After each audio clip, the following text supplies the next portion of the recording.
వాతావరణం పచ్చిరీకుల మాట్లాడేదా? వాతావరణం పక్షపాతం వల్ల గానే.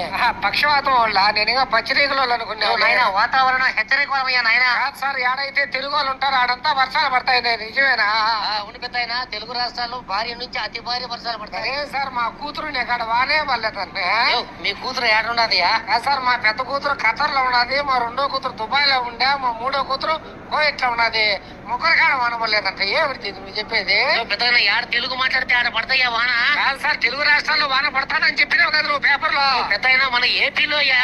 కాదు సార్, యాన్నో పీలో పడితే మన తెలుగు రాష్ట్రాల్లో పడుతుందని ఏమిటి చెప్పినావు? ఏపీ అంటే తెలియదు నీక? కాదు సార్, నీకేమైనా బుద్ధులు మాట్లాడుతున్నా? నా పీ నేనే చూసుకోను, ఎవరు పీ నేను ఎందుకు చూస్తాను? ఏపీ అంటే ఆంధ్రప్రదేశ్ నాయన. సార్, మన ఆంధ్రప్రదేశ్ లో వాన పడతానని చెప్పాలి కదా నువ్వు. ఎన్ని తెలుగు రాష్ట్రాలే కదా సార్. తెలుగు రాష్ట్రాల్లో పేదవాళ్ళు చెప్తే తెలుగు మాట్లాడుతున్నది, డబ్బున్న వాళ్ళు ఎవరు మాట్లాడుతున్నారు తెలుగు? నన్ను ఏం చేయమంటావు? కాదు